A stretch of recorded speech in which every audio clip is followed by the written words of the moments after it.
Okay, so good evening. ये Android का जो है थर्ड वीडियो है। इससे पहले हमने 2 वीडियोस बनाए थे जो फर्स्ट यूनिट से रिलेटेड था, और उस फर्स्ट यूनिट की फर्स्ट वीडियो में हमने पूरा थ्योरेटिकल बेस्ड बताया था, टॉपिक वाइज बताया था क्या चीज़ें हैं। एंड सेकेंड जो वीडियो था उसमें हमने आपको बताया हुआ था कि एमसीक्यूज, जितने भी पॉसिबल एमसीक्यूज थे फर्स्ट चैप्टर से, उसमें सारी चीज़ें हमने आपको बताई थी। ये जितने भी स्टूडेंट्स लाइव क्लास कर रहे हैं, मैं चैट सेक्शन क्लोज करती हूँ, बाद में ऑन करूँगी। ओके, आई जस्ट होप कि वॉइस वगैरह मिल रही है आपको प्रॉपर, सही है।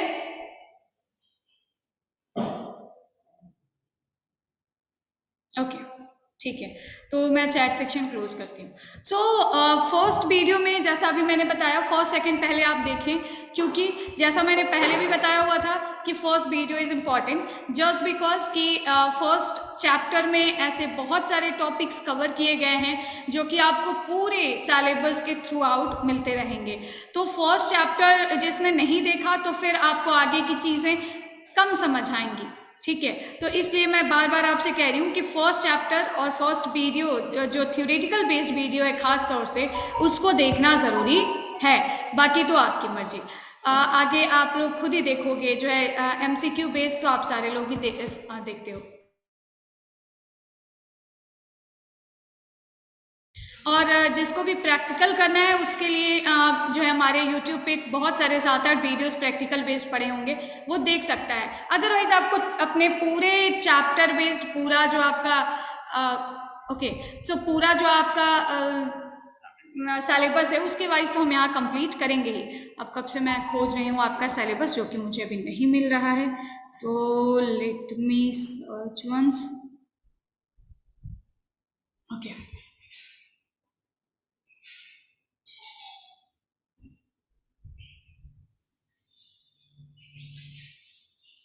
देखो, तो यहाँ पे अगर मैं आपको दिखाऊं तो फर्स्ट चैप्टर हम लोगों ने इससे पहले कंप्लीट किया था। सेकंड चैप्टर जो है उसका नाम है environment setup and basic project structure. तो इसमें ये चैप्टर इनमें बहुत ज़्यादा चीज़ें नहीं बताई गई हैं। इसमें सिर्फ और सिर्फ बताया गया है कि एक नॉर्मल प्रोजेक्ट जब हम लोग बनाते हैं एंड्रॉयड में, तो उसका स्ट्रक्चर क्या होता है, मतलब उसमें कितनी फाइल्स आती हैं। और जैसा हम लोग जानते हैं कि एंड्रॉयड स्टूडियो जो है एक आईडीई है, और आईडीई के साथ बहुत सारे पैकेजेस, बहुत सारी फाइल्स हमें पहले से मिलती हैं। तो उसमें कौन कौन सी फाइल्स मिलती हैं, वो फाइल्स क्या काम करती हैं, और ये सारी चीज़ें हमें इस वाले चैप्टर में पढ़ना है। साथ ही साथ अगर एक चीज़ और, कि अगर आप ये वाला चैप्टर ध्यान से और अच्छे से पढ़ते हो तो आपको थर्ड वाले चैप्टर में कुछ पढ़ने की ज़रूरत ही नहीं है, ठीक है। थर्ड वाले चैप्टर में आपको बहुत कम चीज़ें पढ़नी पड़ेंगी। जैसे कि अभी मैं आपको ये पढ़ाने के बाद, सेकंड पढ़ाने के बाद, मैं एक बार ये भी डिस्कशन आपसे करूंगी, और कल तक second third chapter, first second third chapter तीनों में से जितने सारे एमसीक्यूज वगैरह बचे हुए हैं सब मैं क्लियर करूंगी।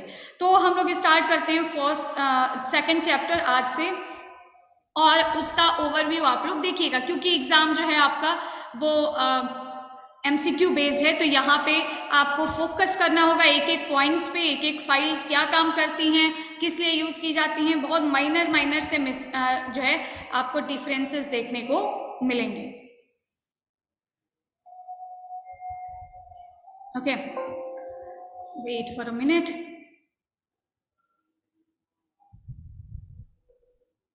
देखो, तो सबसे फर्स्ट जो इसमें टॉपिक है वो क्या है, कि जब आप एंड्रॉइड प्रोजेक्ट बनाते हैं, जब आप क्या करते हो, एंड्रॉइड का प्रोजेक्ट कोई बनाते हो, तो वहाँ पे जैसा हमने बताया है कि हम लोग 2 चीज़ें यूज़ करते हैं।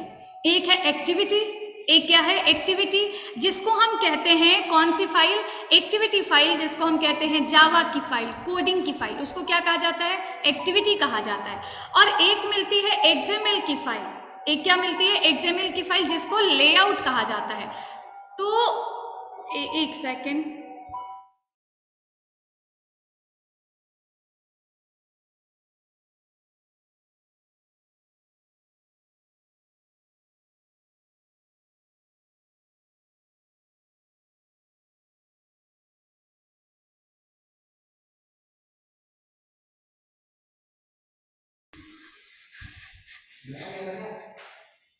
सो जैसा मैंने बताया कि हमें दो फाइल्स मिलती हैं, एक होती है एक्टिविटी जिसको हम कहते हैं कौन सी फाइल, जावा की फाइल, और एक होता है लेआउट जिसको हम कहते हैं एक्सएमएल की फाइल। यहाँ पे देखो एक्सएमएल के अलावा HTML को भी डिजाइनिंग के तौर पे यूज किया जा सकता था। अगर आपसे पूछ दे कि क्या हम डिजाइनिंग के लिए यूज करते हैं हम एंड्रॉइड में XML को, तो क्या हम XML की जगह पे HTML को यूज नहीं कर सकते थे? क्यों एंड्रॉइड वालों ने जो है XML को ही चूज किया? इसके बहुत सारे अपने प्लस पॉइंट्स हैं। देखो, सबसे फर्स्ट ये है, आप लोग, जैसा मैं हमेशा कहती हूँ कि जब भी आप पढ़ने बैठे हैं आप एक कॉपी पेन लेके बैठे और जो भी चीज़ें आपको देखने को मिलती हैं आप नोट करिए उसको प्रॉपर, या स्क्रीनशॉट लीजिए, उसको सेव करिए और बाद में उसको आप नोट करिए, चीज़ें समझिए। तो जैसा मैंने अभी अभी बताया कि जब हम लोग क्या करते हैं XML में हम लोग कोडिंग करते हैं, वहाँ बहुत सारे प्लस पॉइंट्स हैं। सबसे पहला तो आप सब लोग जानते होंगे कि HTML प्री डिफाइंड टैग्स देता है।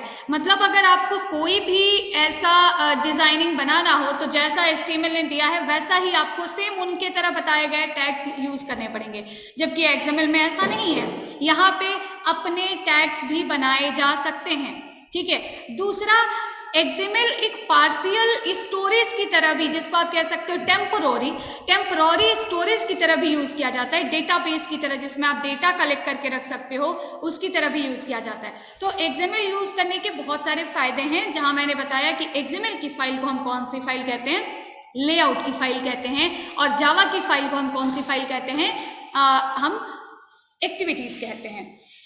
अब देखिए यहाँ पे होता क्या है कि कह रहा है कि सेटअप ऑफ डेवलपमेंट इन्वायरमेंट अगर आप पढ़ने जाओगे तो यहाँ आपको दो चीजें बताएगा, एक बताएगा JDK, एक बताएगा SDK, एक बताएगा JDK, एक बताएगा SDK। कहेगा कि देखो भाई, आपको एंड्रॉइड में कोई भी प्रोजेक्ट बनाना है, जब भी हमें कोई छोटा सा भी प्रोग्राम बनाना होता है, या कोई भी, जैसे C का, पाइथन का, जावा का एक छोटा भी प्रोग्राम बनाने जाओगे, firstly you have to create the environment so you can write your codes, write your logics and debug करके उसको कंपाइल करके रन करा सकते हो। तो इन्वायरमेंट जो है बहुत इंपॉर्टेंट चीज है। अब यहाँ पे भी क्या होता है कि जब आपको पता है कि कोडिंग के लिए जावा यूज होना है, सो JDK is important, that is Java development kit, ठीक है, जिसमें बहुत सारी ऐसी फाइल्स, बहुत सारे ऐसे पैकेजेस होते हैं जो कि जावा के प्रोग्राम को बनाने, कंपाइल करने में यूज किए जाते हैं। तो JDK क्या है? It's a kit. जैसे अगर आपसे पूछे कि जावा का प्रोग्राम अगर हमें बनाना है तो हमें पहले से कौन सा सॉफ्टवेयर इंस्टॉल करना पड़ेगा, दैट इज JDK। और जब हम JDK बनाते हैं तो JRE, that is Java run time environment, वो अपने आप क्रिएट हो जाता है, ठीक है। तो जो JDK, जो हम जावा के यूज से प्रोग्राम्स बनाते हैं, वो कंपाइल कैसे होते हैं, एग्जीक्यूट कैसे होते हैं, वो फाइल्स कहाँ, जैसे आप लोग देखते हो ना, जब हम जावा के प्रोग्राम रन कराते हो तो लिखते हैं जावा लिखते हैं ना, जावा demo1.java ऐसे करके लिखते हैं। तो वो जो जावा सी है वो क्या है, कंपाइलर है, जो कि कहाँ पे है, वो JDK के थ्रू आता है। तो हमें JDK इंस्टॉल करना पड़ता है। तो और उसकी मशीन कौन सी है जिसपे ये प्रोग्राम्स रन होते हैं, बिल्ड होते हैं, that is JRE। Same way में यहाँ पे भी जो तो ये आपको समझ में आया, जैसे पूछ देगा कि JDK क्या है, JDK का फुल फॉर्म क्या है, that is Java development kit, and JDK जो होता है वो किस वर्चुअल मशीन पे रन होता है, that is JRE।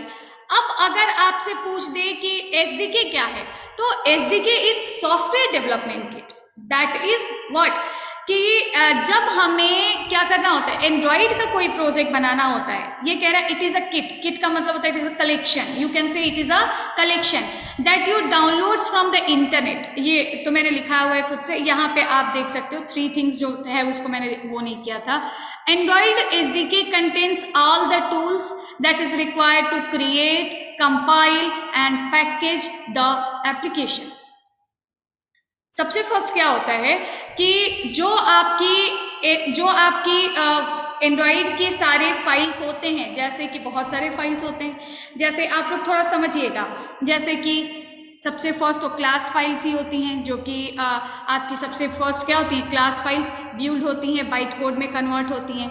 Class files हो गई, जितने भी एक्सएमएल की फाइल्स हो गई, जितने रिसोर्सेज हो गए, जैसे कि हम अभी आप देखोगे कि हम स्ट्रिंग्स कुछ बनाते हैं, बहुत सारे हम लोग आइकन्स का यूज़ करते हैं, बहुत सारे इमेजेस का यूज करते हैं, बहुत सारे अलग फाइल्स का यूज़ करते हैं। तो ये जो सारी चीज़ें होती हैं वो क्या होती हैं, वो एक पैकेज में कन्वर्ट की जाती हैं। वो एक कह सकते हो कि एक बर्न फाइल, एक छोटी सी फाइल में कन्वर्ट की जाती हैं, जो कि फाइनली आप लोग देखते हो प्रोग्राम जिसने बनाया है, जिसने सॉफ्टवेयर बनाया है एंड्रॉइड के यूज से, उसने बहुत बड़ा सॉफ्टवेयर बनाया है, बहुत सारी चीज़ों का यूज़ किया, एंड्रॉइड स्टूडियो में बहुत सारी चीज़ों का यूज़ किया है। लेकिन फाइनली जब आपको वो सॉफ्टवेयर मिलता है तो क्या मिलता है, एक बर्न फाइल मिलती है, बर्न फाइल मिलती है, एक फाइल मिलती है, दैट इज एपीके फाइल, जिसको हम रन कराते हैं और हमें अपना इंटरफेस, हमें अपना पूरा एप्लीकेशन दिखने लगता है।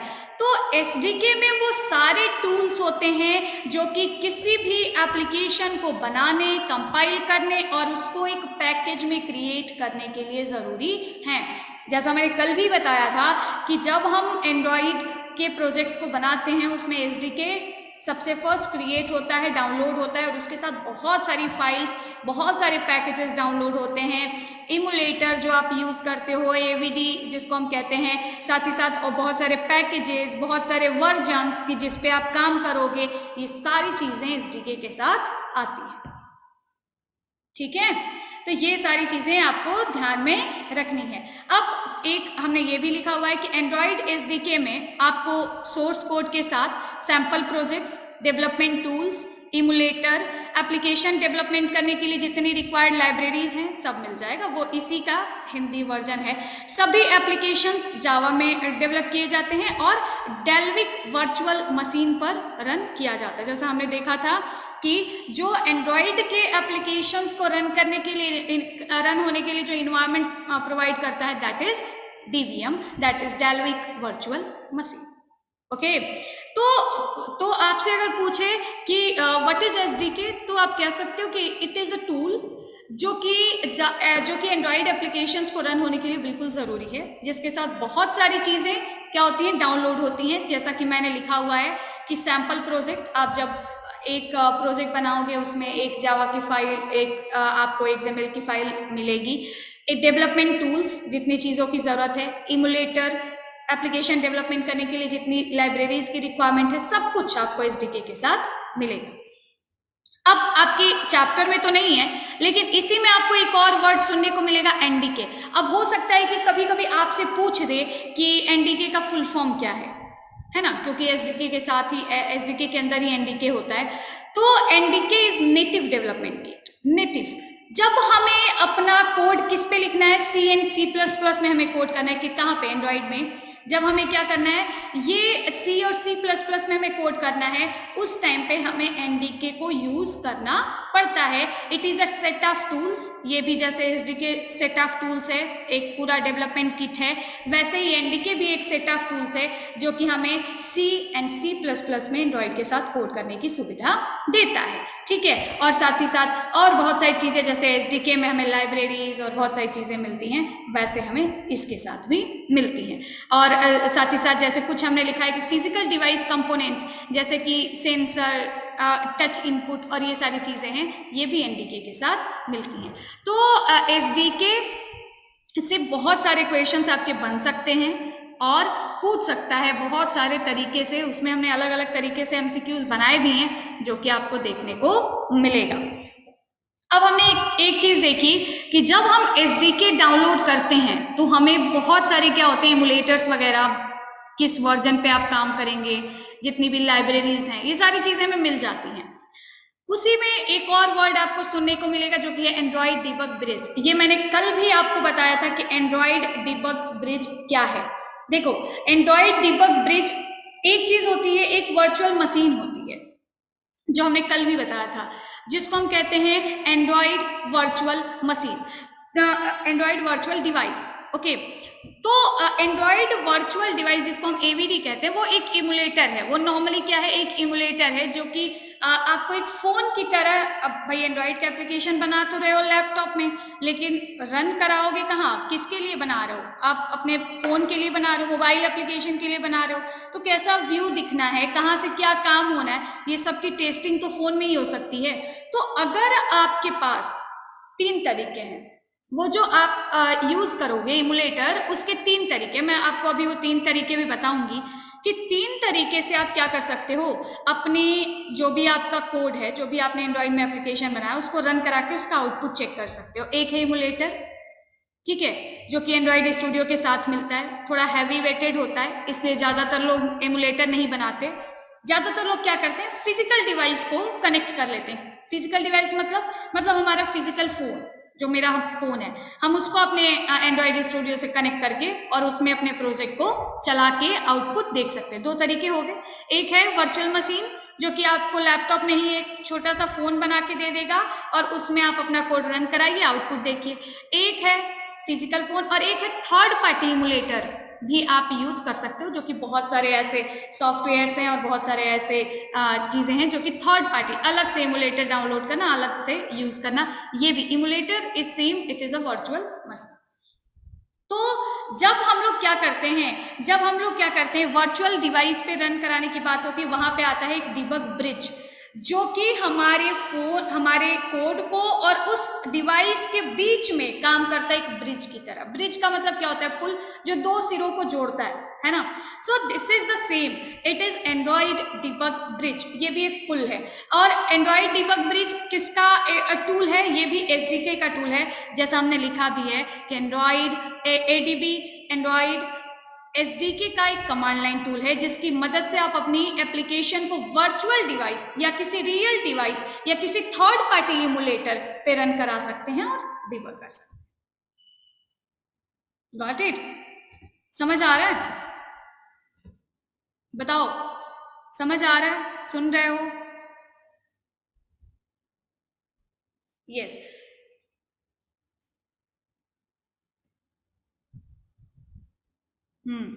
सो दिस इज द,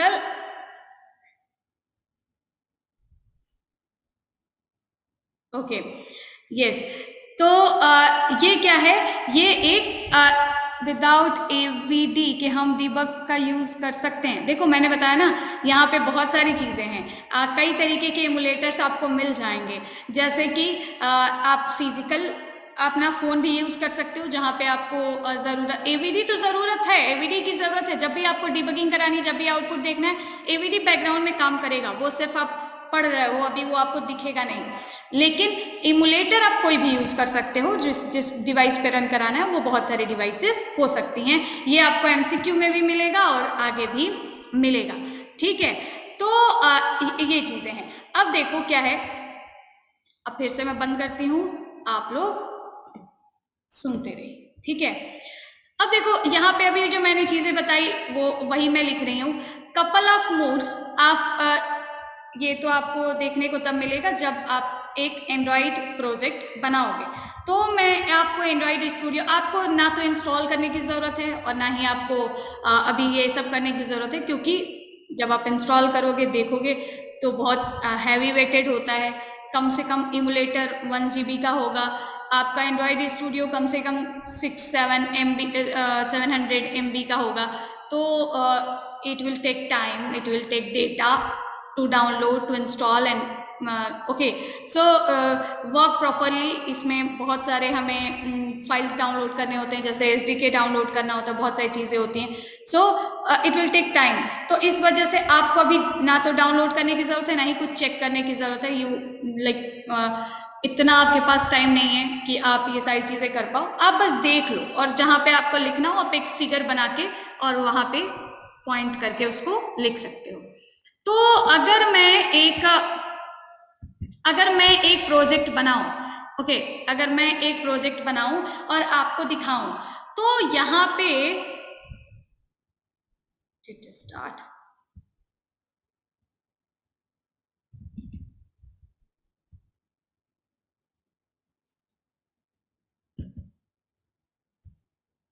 एक सेकेंड। तो क्या बोल रहे हो? हाँ, ऑन है, ऑन है, ऑन कर दिया। ओके, इशू कोई नहीं था, बैकग्राउंड में रन हो रहा था बट दिख नहीं पा रहा था, इस वजह से हमने बैकग्राउंड टास्क को क्लोज कर दिया तो ओपन हो गया। तो देखो, अब यहाँ पे आपको यही देखने को मिलेगा कि हम लोग कैसे एंड्रॉयड में एक प्रोजेक्ट क्रिएट करते हैं। अब प्रोजेक्ट क्रिएट करने का बड़ा आसान तरीका है। आपको एंड्रॉयड इंस्टॉल करना है।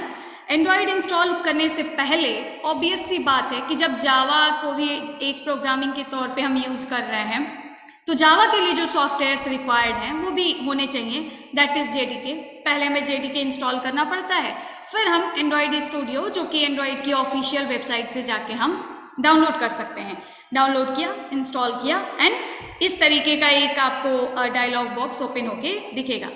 To create a new project we have to choose the create new project option. अब बहुत सारे तरीके के टेम्पलेट्स मिलते हैं जो कि जैसा अभी आपको बताया ना कि एक बाय डिफ़ॉल्ट भी आपको प्रोजेक्ट क्रिएट होके मिलेगा। तो वो बहुत सारे तरीके के टेम्पलेट्स हैं जो कह रहा है कि आप चाहो तो कुछ इस तरीके का पहला पेज बना लो जिसका कोड हम आपको लिख के दे देंगे, चाहो तो इस तरीके का पहला अपना पेज बना लो, कोड करने की ज़रूरत नहीं है, कोड आपको लिखा लिखाया मिल जाएगा। तो अभी हम लोग ऐसा कुछ करना नहीं चाहते, कोई ऐसा एप्लीकेशन बनाना नहीं है। सो हम एक एम्प्टी एक्टिविटी चूज करेंगे और हम नेक्स्ट पे क्लिक कर देंगे। Empty activity is a page, is a like जो भी हमें दिखता है, जो एंड्रॉइड स्टूडियो में जिस पेज पे हम काम करते हैं, दैट्स ऑल आर एक्टिविटीज। तो हमने एक्टिविटी चूज किया। यहाँ पे आपको नेम वगैरह स्पेसिफाई करना पड़ेगा कि आपके पैकेज का, आपके एप्लीकेशन का क्या नाम रखना है और आप फिनिश पे क्लिक कर सकते हो। अब ये जो फ्लो है ये भी आपको आपके उसमें आपका जो सिलेबस है उसमें है दिया गया है कि steps to create a new project. But अभी के लिए स्टेप्स उतना इम्पॉर्टेंट इस वजह से नहीं है क्योंकि यहाँ पे अब स्टेप्स क्रिएट करने को एमसीक्यू में तो नहीं दिया जा सकता ना। ओके, अगर प्रैक्टिकल बेस्ड रहता है, कुछ ऐसा रहता तो जरूर दिया जा सकता था। अब आपसे पूछेगा कि वो कौन सा टैब होता है जिसमें हमने जो अभी प्रोजेक्ट बनाया उसका हियरार्की स्ट्रक्चर दिखता है।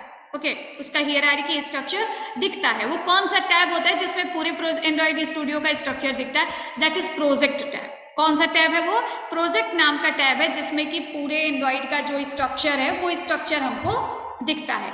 तो अभी एक हमने प्रोजेक्ट बनाया, थोड़ा सा टाइम लेगा, ग्रेडल्स वगैरह बिल्ड होंगे जो कि आपको अभी देखने में आएगा। अभी आप आगे पढ़ोगे कि ये ग्रेडल क्या होती हैं, ग्रेडल फाइल्स में क्या होता है, तो वो चीज़ें भी आपको देखने को आगे मिलेंगी।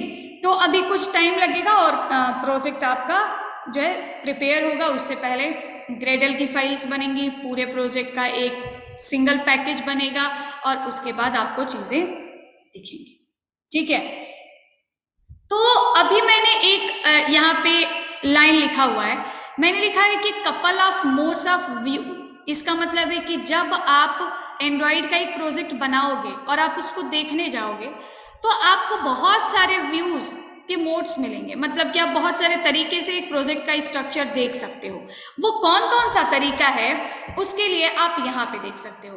प्रोजेक्ट नाम का एक व्यू मिलेगा जहां से आप पूरे प्रोजेक्ट में जितनी फाइल्स हैं सब है, पूरा स्ट्रक्चर आपको देखने को मिलेगा। और सिर्फ पैकेजेस इज व्हाट, देखो जब भी हम जावा की बहुत सारी फाइल्स पे काम करते हैं, हमेशा आपने एक चीज सुनी होगी कि जावा कैसी प्रोग्रामिंग लैंग्वेज है, ऑब्जेक्ट ओरिएंटेड प्रोग्रामिंग लैंग्वेज है। तो जब हम ऑब्जेक्ट ओरिएंटेड प्रोग्रामिंग लैंग्वेज की बात करते हैं तो यहाँ पे बात आ जाती है क्लास की। किसकी बात आ जाती है? क्लास की। हमेशा जो ऑब्जेक्ट ओरिएंटेड प्रोग्रामिंग में एक सिंगल लाइन का कोड भी लिखा जाता है वो कहाँ लिखा जाता है? क्लास के अंदर। और क्लासेस के ऊपर क्या होता है? पैकेजेस होते हैं जिसके अंदर बहुत सारी क्लासेस हो सकती हैं। तो जब हम बात करते हैं कि यहाँ पे तो जावा की बहुत सारी फाइल्स बनने वाली हैं, क्योंकि एंड्रॉइड के एक प्रोजेक्ट में एक एक्टिविटी तो होगी नहीं, बहुत सारे पेजेस होंगे, हर पेज के लिए जावा का कोड होगा। तो जब हम बात करते हैं जावा की बहुत सारी फाइल्स का तो यहाँ पे कॉन्सेप्ट आ जाता है किसका? पैकेज का। कॉन्सेप्ट आ जाता है किसका? पैकेज का। तो सबसे फर्स्ट क्या होता है कि यहाँ पे एक पैकेजेस भी बनते हैं और आपको सिर्फ अगर पैकेजेस देखना है, सिर्फ जावा की फाइल्स देखनी है तो ये है प्रोजेक्ट की फाइल्स। और बहुत सारे तरीके के आपको व्यूज मिलेंगे। इनमें हमें दो इंपॉर्टेंट व्यूज हैं जिसमें पहला है कौन सा? एंड्रॉइड, और दूसरा है कौन सा? प्रोजेक्ट। ओके, एंड्रॉइड जो है वो पूरे प्रोजेक्ट का एक अब्स्ट्रैक्ट व्यू है। अब्स्ट्रैक्ट व्यू का मतलब होता है कि शॉर्ट फॉर्म है ना, जिसमें कि पूरे प्रोजेक्ट में तो बहुत सारी फाइल्स हैं, लेकिन हम बहुत सारी फाइल्स को क्यों देखें? हम नॉर्मली जितनी फाइल्स पे काम कर रहे हैं हम उन्हीं फाइल्स को देखें और अपनी उन फाइल्स पे काम करें। तो यहाँ पे क्या होता है कि एंड्रॉइड में आपको पूरे प्रोजेक्ट का एक एब्स्ट्रैक्ट व्यू देखने को मिलता है, जबकि प्रोजेक्ट वाले टैब में, प्रोजेक्ट वाले ऑप्शन में अब आप पूछोगे कि ये क्या है, तो ये इट्स अ व्यू। आपको एंड्रॉइड स्टूडियो इतने सारे अलग अलग व्यूज की सुविधाएं प्रदान करता है कि आप देख सकते हो। आपको पूरा प्रोजेक्ट देखना है, हमने प्रोजेक्ट पे क्लिक किया और आप देख सकते हो पूरा प्रोजेक्ट। ये Gradle, idea, app, Gradle app के अंदर आप जाओगे तो एसआरसी के अंदर आप जाओगे मेन, टेस्ट और बहुत सारी चीजें बन के हमें दिखती हैं। अगर यहीं पे मैं व्यू चेंज कर दूं और मैं व्यू प्रोजेक्ट से हटा के एंड्रॉइड कर दूं तो मुझे बहुत थोड़ा सा उसका एक पार्ट दिखेगा जो आपके लिए जरूरी है, that is manifest, Java, resource and Gradle script. ठीक है, अब आपसे कई तरीके के यहाँ पे क्वेश्चंस पूछ सकता है। सबसे फर्स्ट आप लोग जरा आंसर करिएगा कि जो हमारा प्रोजेक्ट का स्ट्रक्चर दिखता है वो किस टैब के अंदर दिखता है। जैसा अभी मैंने बताया प्रोजेक्ट टैब के अंदर दिखता है। दूसरा क्वेश्चन आपसे पूछेगा कि जो हमारी सारी जावा की फाइल्स होती हैं, सारा जो हमारा जिसको हम कह सकते हैं बिजनेस लॉजिक्स होते हैं, जितने सारे हमारे बिजनेस लॉजिक्स होते हैं वो सारे बिजनेस लॉजिक्स किस फोल्डर के अंदर रखे जाते हैं। तो किस फोल्डर के अंदर रखे जाते हैं? जावा नाम के फोल्डर के अंदर रखे जाते हैं। किस फोल्डर में रखे जाते हैं? जावा नाम के फोल्डर के अंदर रखे जाते हैं। जितने सारे आपके डिजाइनिंग वाले पेजेस हैं, जो यूआई क्रिएट करते हैं, जो जिनको हम कहते हैं क्या फ्रंट एंड क्रिएट करते हैं, इंटरफेस क्रिएट करते हैं, वो किस में रखे जाते हैं? वो RES रिसोर्स जिसको हम कहते हैं, रिसोर्स के अंदर लेआउट नाम के फोल्डर में रखे जाते हैं। नेक्स्ट आपसे पूछ सकता है कि बाय डिफॉल्ट एक एक्टिविटी का, जब आप कोई एक्टिविटी क्रिएट करते हो एंड्रॉइड स्टूडियो में, तो बाय डिफॉल्ट उसका लेआउट कौन सा होता है? बाय डिफॉल्ट उसका लेआउट कौन सा होता है? बाय डिफॉल्ट जो अपने आप बन के आया है, बाय डिफॉल्ट उसका लेआउट कौन सा होता है? कॉन्स्टेंट लेआउट होता है। कौन सा लेआउट होता है? कॉन्स्टेंट लेआउट होता है। तो कॉन्स्टेंट लेआउट एक लेआउट बन के आपको पहले से मिलेगा, उसके अंदर आप चाहो चेंज कर सकते हो, चाहो तो आप उसी में अपना पूरा लेआउट तैयार कर सकते हो। सो this is the abstract view of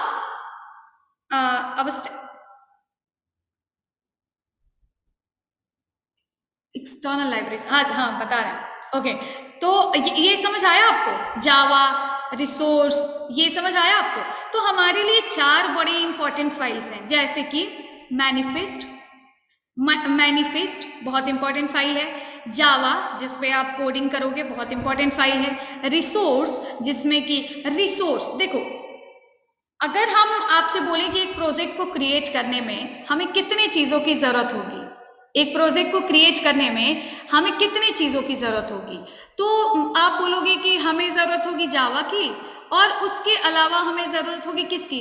हमें ज़रूरत होगी हमारी एग्जैक्ट डिज़ाइनिंग की फाइल्स की, साथ ही साथ हम लोग बहुत सारे कलर्स, इमेजेस, आइकॉन्स और बहुत सारे टेक्स्ट, ये सारी चीज़ें भी यूज़ करते हैं। उसके अलावा कुछ सेटिंग वगैरह भी करते हैं। और एंड्रॉइड में आपको हाँ बता रही हूँ, कॉन्स्टेंट लेआउट ना बता रही हूँ, ठीक है। तो यहाँ पे इन सारी फाइल्स की ज़रूरत होगी। तो जितनी इंपॉर्टेंट फाइल्स हैं वो आपको यहाँ अलग अलग फोल्डर में आपको मिलती हैं। अब मैं आपको थोड़ा सा स्ट्रक्चर बता दूँ, ठीक है, आप ध्यान से सुनिएगा। सबसे पहली फाइल है, अभी पूरा आपको इसका थ्योरेटिकल पार्ट भी देखने को मिलेगा। यहाँ पे मैं आपको एक ओवरव्यू बताती हूँ, आप बताइएगा कि आपको समझ आया कि नहीं। एक फाइल है, एक फोल्डर है मैनिफेस्ट। सबसे पहला फोल्डर कौन सा दिख रहा है? मैनिफेस्ट। इसके अंदर जो फाइल दिख रही है वो दिख रही है एक्सएमएल की फाइल। आपसे पूछ सकता है मैनिफेस्ट जो फाइल होती है जिसके अंदर हम सेटिंग्स करते हैं वो या आप कह सकते हो एक मेटा डेटा, आपने नाम सुना होगा कहीं। आपको अगर मैं एक वर्ड बताऊं, मेटा डेटा, हम लोग जब बुक पढ़ने जाते हैं, कोई भी बुक्स पढ़ते हैं, तो वहाँ पे आप देखते हो ना कि एक बुक पढ़ने से पहले एक पेज होता है, that is the meta data of the book, जिसमें कि पूरे बुक का एक कंक्लूजन जिसको हम कह सकते हैं ना वो दिया गया रहता है कि आप इसमें क्या पढ़ने वाले हो, है ना। आप इस पूरे बुक में क्या पढ़ने वाले हो उसका एक छोटे short view, that is the manifest. आप इस पूरे एप्लीकेशन में कितनी चीजें यूज कर रहे हो, कितने तरीके के कंपोनेंट्स यूज हो रहे हैं, उन सारी चीजों का इंफॉर्मेशन इस मैनिफेस्ट फाइल में रहता है। कितने आपको कितने परमिशन, या फिर आप कोई भी ऐसा, आप लोग ध्यान से सुनिएगा, कोई भी ऐसा आप फीचर, कोई भी ऑपरेटिंग सिस्टम का फीचर आप यूज करना चाहते हो, जैसे हम लोगों ने कल पढ़ा था कि ऑपरेटिंग सिस्टम में बहुत सारे फीचर्स हैं, जैसे अलार्म है, ब्लूटूथ है, कॉन्टेक्ट्स हैं, है ना, एप्लीकेशन है, बहुत सारी चीजें हैं ऑपरेटिंग सिस्टम में। तो वो ऑपरेटिंग सिस्टम के किसी भी फीचर को अगर आप अपने प्रोजेक्ट में गेट करना चाहते हो, ऑपरेटिंग सिस्टम तो पहले से बना है ना, बहुत सारे फीचर्स हैं, बहुत सारे एप्लीकेशंस हैं, उनके किसी भी फीचर को अपने एप्लीकेशन में लाना चाहते हो, इसके लिए भी आपको सेटिंग करनी पड़ेगी, कहाँ, मैनिफेस्ट नाम की फाइल में। तो पहली जो आपको फाइल मिली वो कौन सी फाइल मिली, मैनिफेस्ट फाइल, ठीक है। यहां पे है एक मैनिफेस्ट नाम का टैग। ये मैनिफेस्ट किस टाइप की फाइल होती है, आपसे पूछ दिया। मैनिफेस्ट जो होती है जिसके अंदर हम पूरे ऐप का एक समरी लिखते हैं, वो फाइल, वो किस टाइप की फाइल होती है, एक्सएमएल फाइल होती है, जावा फाइल होती है, कोई फाइल है तो किस टाइप की फाइल होती है, एक्सएमएल फाइल होती है। अब वो आपसे पूछेगा कि मैनिफेस्ट का इंपॉर्टेंट एट्रीब्यूट क्या है, तो वो है पैकेज। मैनिफेस्ट नाम के टैग का इंपॉर्टेंट एट्रीब्यूट कौन सा है, वो है पैकेज, ठीक है। ये पैकेज क्या है, देखो, ये जैसा भी मैंने बताया ना कि पूरे प्रोजेक्ट का जो कंक्लूजन है, जो समरी है, वो यहाँ पे ऐड किया गया। ये पैकेज बताता है कि पूरे प्रोजेक्ट में पैकेज, अभी मैंने बताया था क्या, जितनी सारी क्लास, जितनी सारी फाइल्स यूज होनी है, जितनी सारी जावा की फाइल्स बननी है, वो सारी फाइल्स कहाँ, किस पैकेज में रखी गई हैं, तो com.example.myapplication नाम के पैकेज में रखी गई। अभी मैं इसका नाम चेंज कर दूंगी, आपके सारी एक्टिविटीज में एरर आने लगेगा। अभी मैं इसका नाम चेंज कर दूंगी, आपकी सारी एक्टिविटीज में एरर आने लगेगा। ये देखो, एरर आने लगा ना। ये टूल कंटेस्ट, ये हमारी एक एक्सएमएल की फाइल थी, लेआउट से मैंने निकाला था, एरर आने लगा। अभी मैंने मैनिफेस्ट में पैकेज का नाम सही कर दिया, यहाँ पे जो है मैंने माई एप्लीकेशन 1 से हटा के माई एप्लीकेशन कर दिया। ये एक्टिविटी जो हमारी आई थी, देख सकते हो यहाँ पे सही हो गया ना। तो ये जो है ये क्या है, ये क्या है, आपकी मैनिफेस्ट फाइल है। इसको आप अपनी समरी फाइल कह सकते हो, जिसमें कि क्या है, पैकेज। सबसे फर्स्ट जो टैग होता है वो कौन सा होता है, मैनिफेस्ट नाम का टैग होता है, जिसमें इंपॉर्टेंट एट्रीब्यूट होता है पैकेज, जिसमें हम पैकेज डिफाइन करते हैं, जिस पैकेज पे सारी की सारी अदर एक्टिविटीज काम करने वाली हैं, वो पैकेज आपको यहाँ पे मिलेगा। ये com.example.myapplication, यहाँ भी देख सकते हो सेम लिखा गया है, com.example.myapplication। पैकेज क्या है, इट इज अ कलेक्शन जिसमें सारी जावा की फाइल्स रहती हैं। समझ आया। दूसरा, आपको इसमें एक टैग मिलेगा एप्लीकेशन, एक टैग आपको मिलेगा क्या, एप्लीकेशन। देखो, एप्लीकेशन से रिलेटेड जितनी भी सेटिंग्स हैं, जिन सेटिंग्स में कुछ इंपॉर्टेंट चीजें आपको यहाँ पे मिलेंगी, क्या, icon, label, round icon, theme, पूरा आपका एप्लीकेशन क्या चीजें यूज कर रहा है उसमें आप देखते हो ना कि जब रन होता है हमारा एप्लीकेशन, सबसे पहले रन होता है, आप कोई कोड ना करो, बस आप एक एंड्रॉयड में एप्लीकेशन बनाओ और उसको रन करा दो, तो आप देखोगे कि बाय डिफॉल्ट आपका एप्लीकेशन आपकी फ़ोन में जो भी आपने इमुलेटर यूज़ किया उसमें इंस्टॉल हो जाएगा, और आपको एक आइकन, जैसे टेकपाइल का आप एप्लीकेशन यूज़ करोगे, टेकपाइल का लोगो दिखेगा, व्हाट्सएप यूज़ करोगे, व्हाट्सएप का लोगो दिखेगा, लेकिन बाय डिफॉल्ट एक लोगो दिखता है। तो वो आइकन कौन सा दिखना चाहिए, उस आइकन के नीचे लेबल, उसका नाम क्या दिखना चाहिए, थीम किस थीम पे काम करेगा। बहुत सारी थीम्स हम लोग सेट करते हैं, जैसे ग्रीन कलर, रेड कलर, जिसपे पूरा एप्लीकेशन जो है काम करता है। तो ये थीम क्या होनी चाहिए, ये एप्लीकेशन से रिलेटेड कुछ सेटिंग्स हम यहाँ एप्लीकेशन नाम के टैग में करते हैं। समझ आया।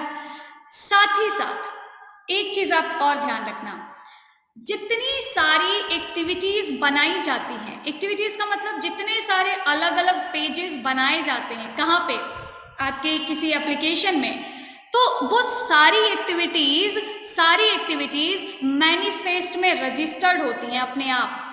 सारी एक्टिविटीज मैनिफेस्ट में अपने आप रजिस्टर्ड भी होती हैं। जैसे कि देखो, अभी मैं आपको एक एक्टिविटी बना के दिखाती हूँ। जैसे अभी आपको यहाँ पे कितनी एक्टिविटी दिख रही है? अभी आपको यहाँ पे कितनी एक्टिविटी बनी हुई दिख रही है? अभी आपको एक एक्टिविटी बनी हुई दिख रही है। कितनी एक्टिविटी बनी हुई दिख रही है? एक एक्टिविटी बनी हुई दिख रही है। यस, कौन सी एक्टिविटी? मेन। और इसी मेन एक्टिविटी का एक जो है जावा फाइल भी है। जब भी हम कोई पेज बनाते हैं उसके दो पेजेस एक साथ आते हैं, एक आता है XML का, एक आता है जावा का। ये जो है एक्टिविटी main.xml इसकी डिजाइनिंग की फाइल है। और इसी पेज का कोडिंग जो होगा कि बटन के क्लिक करने पे क्या होगा, इस पे क्या होगा, इस पे क्या होगा, ये सारी चीजें कोडिंग जो है पूरा कहाँ किया जाता है? इसके जावा वाले पार्ट पे। मुझे एक दूसरी एक्टिविटी क्रिएट करना है, तो अभी मैंने बताया था एक्टिविटीज कहाँ होती है? लेआउट फोल्डर में। राइट क्लिक किया,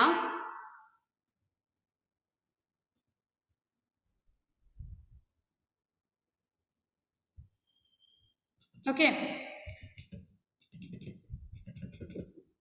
अरे, तो राइट क्लिक किया और एक नई हमने क्या बनाई? एक्टिविटी बनाई। और एक्टिविटी बनाने के लिए आप यहाँ पे आओगे। कैसे बनाते हैं वो अभी आप धीरे धीरे सीख जाओगे, उसमें बहुत ज़्यादा कोई टफ टास्क नहीं है। और एक दूसरी एक्टिविटी बनाई। मान लो इस एक्टिविटी का नाम हमने दे दिया, चलो एक्टिविटी 2 है, रहने देते हैं, एक्टिविटी मेन 2 इसी नाम से बना लेते हैं। अभी आप देखो, हमने सिर्फ एक्टिविटी बनाई, हमने क्या किया? सिर्फ हमने एक दूसरी, सॉरी, तो ये गलती से क्रिएट हुआ माई एप्लीकेशन 1, मैनिफेस्ट में चेंज किया हुआ है क्या?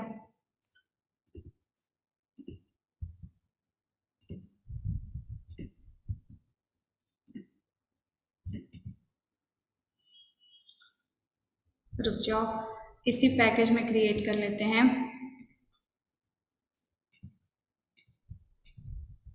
एक सेकेंड, ये राइट क्लिक नहीं काम कर रहा है इसका।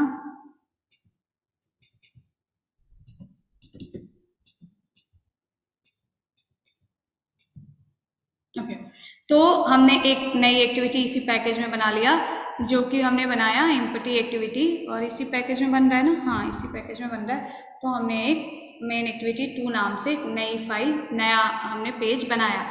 अब आप देखोगे कि हमने एक नया पेज बनाया मेन एक्टिविटी 2, और मेन एक्टिविटी 2.java अपने आप बन के आया।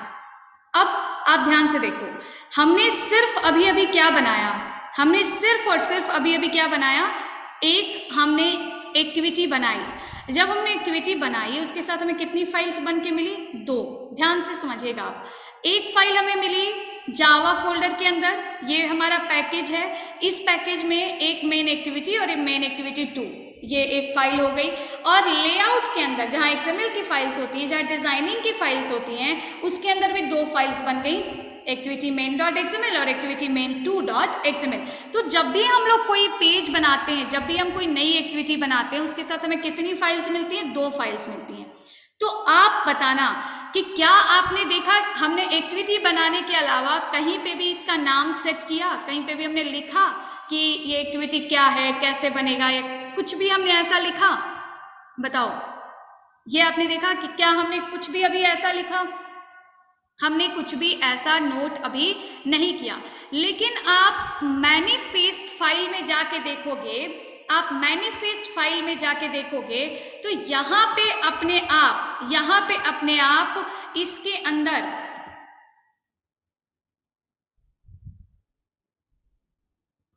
ठीक है, यहाँ पे अपने आप इसके अंदर ये एप्लीकेशन के अंदर 2 एक्टिविटीज बन गई। ये देखो, एक्टिविटी एंड्रॉइड नेम क्या है? .main एक्टिविटी 2, ये अपने आप रजिस्टर हो गया। अभी मैं एक और दूसरी एक्टिविटी आपको फिर से बना के दिखाऊं जिससे आपको थोड़ा और क्लियर हो जाएगा। मैंने पैकेज पे राइट क्लिक किया, न्यू पे आए, एक्टिविटी पे आए, एम्पटी एक्टिविटी चूज किया और मेन एक्टिविटी 3 नाम है इसका। ठीक है, हमने फिनिश कर दिया, बस हमने बनाया। इसके अलावा क्या हुआ? अभी अभी मेन एक्टिविटी 3 नाम से एक जावा फाइल भी जुड़ जाएगी और एक लेआउट फाइल भी जुड़ जाएगी। ये जावा फाइल जुड़ गई और लेआउट फाइल जुड़ गई, साथ ही साथ मैनिफेस्ट में अपने आप ये फाइल रजिस्टर भी हो गई। तो जितनी सारी एक्टिविटीज आप बनाओगे सारी एक्टिविटीज रजिस्टर्ड होंगी, कहाँ? Main manifest file. तो आप कंक्लूजन के रूप में आप ये कह सकते हो कि हाँ, एक्टिविटी जावा फोल्डर में ही बनाते हैं, वो उसकी फाइल्स XML की और वो दोनों बन जाएंगी अपने आप, लेआउट में बन जाएगा, वो आपको कुछ करने की जरूरत नहीं है। तो एक्टिविटी मैनिफेस्ट को आप बाय डिफॉल्ट कह सकते हो कि ये क्या है? पूरे एप्लीकेशन का एक समरी है, एक मेटा डेटा है, ठीक है। अब देखो, जब आपको किसी एक्टिविटी पे कोई पर्टिकुलर, अब कहीं कहीं पे ये तो आपने देखा हमने 3 एक्टिविटीज बनाई, एक मेन एक्टिविटी 2, मेन एक्टिविटी 3, तीनों ऐड हो गई, चलो अच्छी बात है। एक चीज हमने देखा कि यहाँ पे एक जो हमारी एक्टिविटी है मेन एक्टिविटी, इसमें एक और टैग, इसके अंदर एक और टैग यूज हो गया, कौन सा? Intent filter. ये भी आपको पढ़ने को मिलेगा कि ये इंटेंट फिल्टर क्या है। अभी तक जो बताया आपको समझ आ रहा है? समझ आ रहा है? मैनिफेस्ट, लेआउट, जावा पैकेज, समझ आ रहा है? कोई दिक्कत?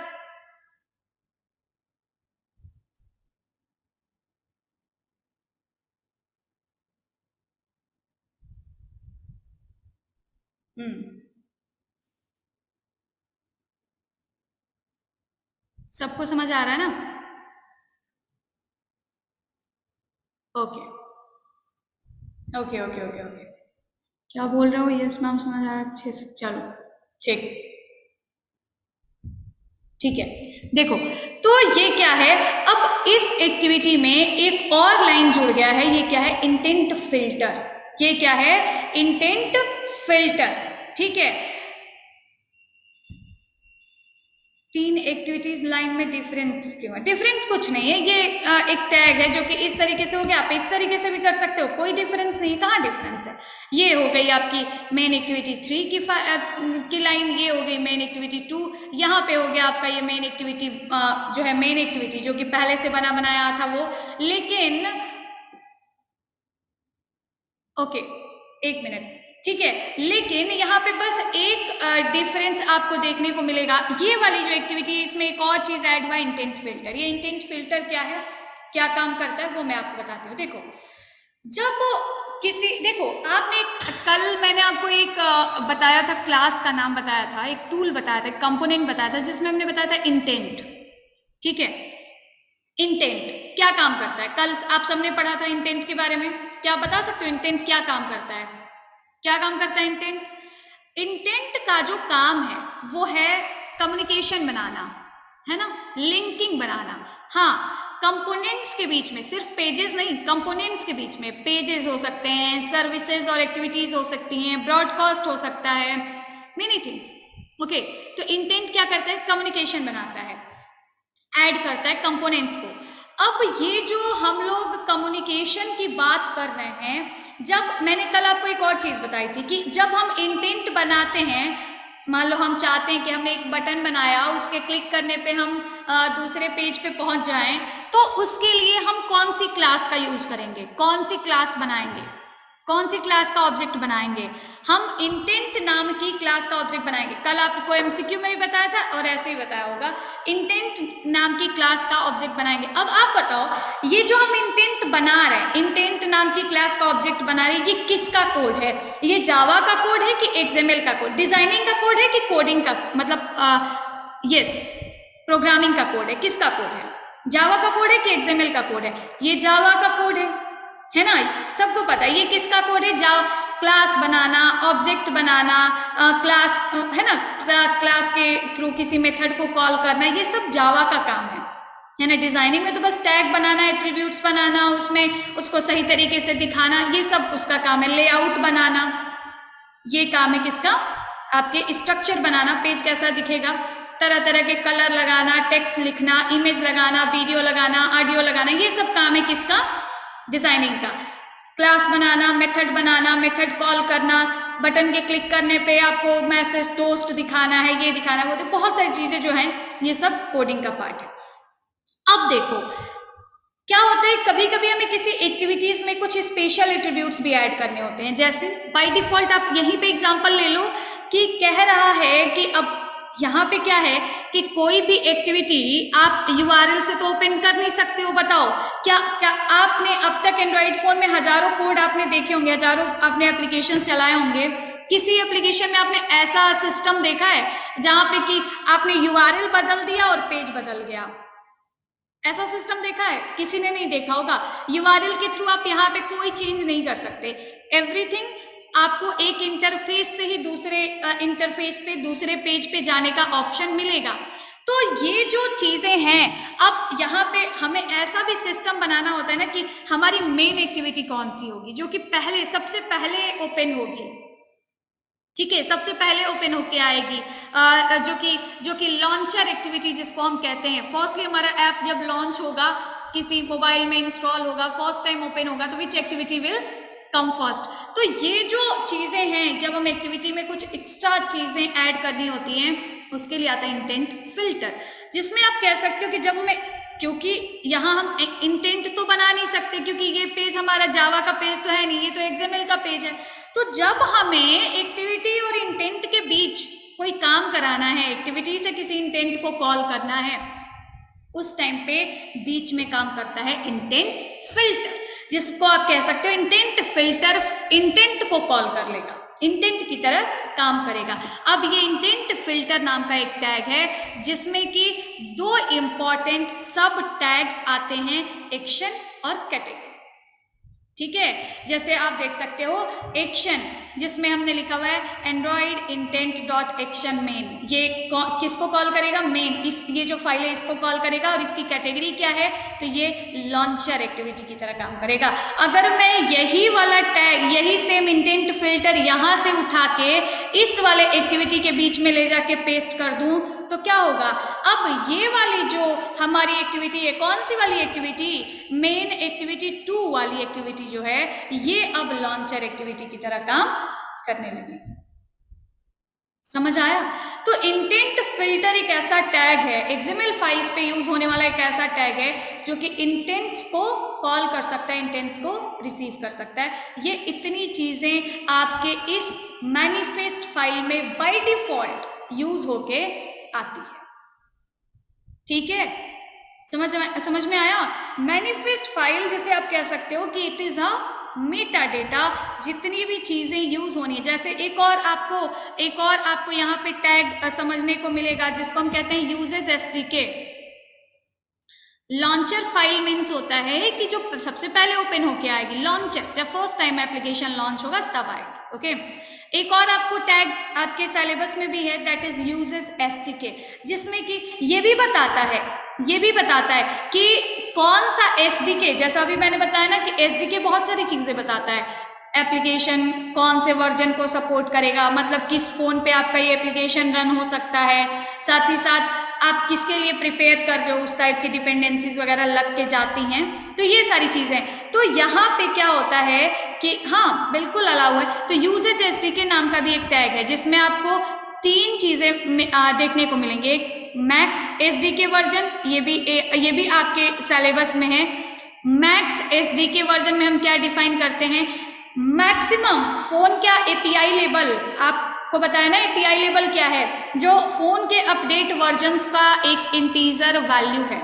फोन का जब अलग अलग अपडेट वर्जन आता रहता है तो उसका एक इंटीजर वैल्यू दिया गया कि इस एपीआई लेवल को ये वाला फोन एंड्रॉइड 11 इस एपीआई लेवल को सपोर्ट करता है, एंड्रॉइड 10 इस एपीआई लेवल को सपोर्ट करता है। तो दिस इज द लाइक जो अपडेट वर्जन दिखाते हैं। तो मैक्स एसडीके वर्जन एक इंटीजर वैल्यू को एक्सेप्ट करता है, मीन एसडीके वर्जन भी एक इंटीजर वैल्यू को सपोर्ट करता है, जिसमें मिनिमम अब 15 to 21, क्योंकि 30 का तो अभी ऑप्शन ही नहीं आ रहा है, मे बी हमारा एंड्रॉइड स्टूडियो उतना अपडेटेड नहीं है।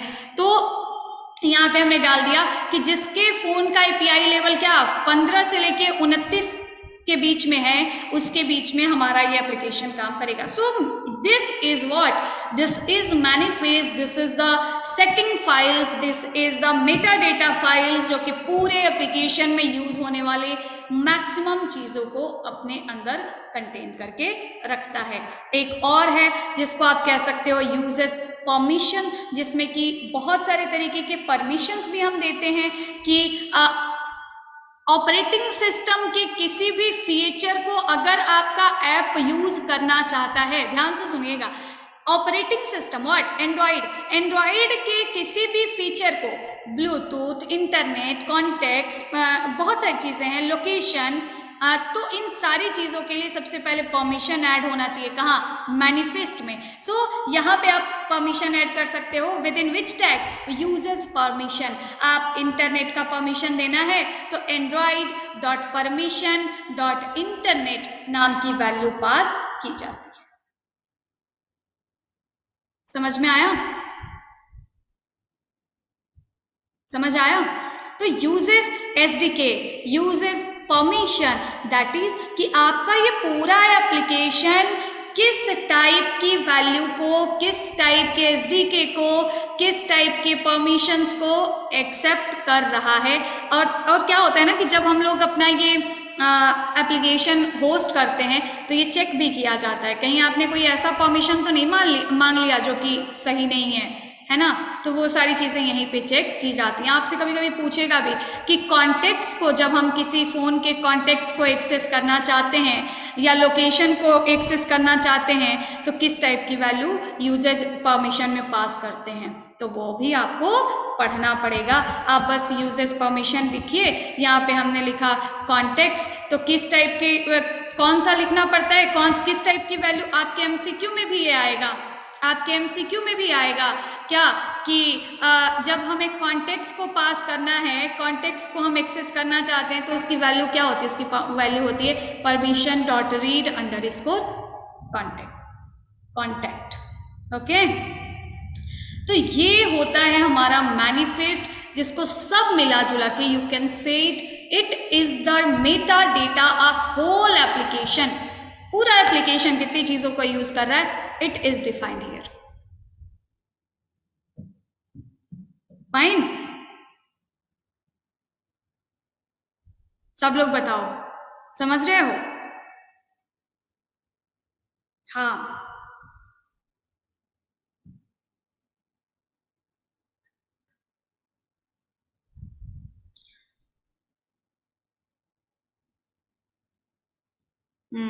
Very good.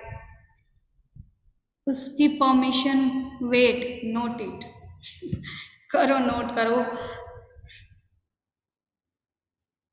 हाँ, परमिशन जितनी बार देना होगा उतनी बार अलग अलग टैग लगाना होगा। SDK Arohi, SDK is like kit, it is a kit, जिसमें कि बहुत से किट, जहाँ भी सुनो ना, जैसे आपने सुना होगा ना कि makeup kit, makeup kit, it is, मैं आपको एक मेकअप किट गिफ्ट करना चाहती हूँ, दैट मीन कि जिसमें बहुत सारी चीजें होती, so it is a development kit. Development करने के लिए जितनी चीजों की रिक्वायरमेंट है, that is packages, that is required files, that is emulator, that is बहुत सारी लाइब्रेरीज, वो सारी चीजें एसडीके के साथ आती हैं। किट का मतलब ही यही है। Okay, okay, uses SDK is like कि इट इज अ टैग जिसमें कि हम दो प्रॉपर्टीज, दो एट्रीब्यूट्स डिफाइन करते हैं, max SDK version and mean SDK version, जो डिफाइन करता है कि आपका ये एप्लीकेशन मिनिमम और मैक्सिमम किस एपीआई लेवल के फ़ोन के लिए बनाया जा रहा है। जैसे कि आपने सुना होगा ना, अभी कल ही एपीआई लेवल्स पढ़ाया था, कब रिलीज हुआ, कौन से फ़ोन में आया, ये सारी चीज़ें। तो ये एपीआई लेवल्स होती हैं, फ़ोन का वर्जन होता है। आजकल जो हम लोग फ़ोन, अब जो फ़ोन, अगर नया नया फ़ोन खरीदोगे उसमें कौन सा एपीआई लेवल रहेगा, बता सकते हो? कौन सा एपीआई लेवल रहेगा? मैं ध्यान से सुनना, मैं क्या बोलूँ, एपीआई लेवल बोल रही हूँ। नया नया फ़ोन हम खरीदेंगे, सबसे एक्सटेंडेड जो है वो कौन सा एपीआई वर्जन रहेगा? It is 30। Yes, what, it is 30। और कौन सा वर्जन रहेगा? एंड्रॉइड के कौन से वर्जन में एपीआई लेवल 30 आ रहा है? तो एंड्रॉइड के 11 वर्जन में एपीआई लेवल 30। ओके, तो इस तरीके से हम लोग ये चीजें, यस, तो ये चीजें हम लोग डिफाइन करते हैं with in what, with in manifest file. And इसके अलावा अब मैं आपको अगर बता दूं,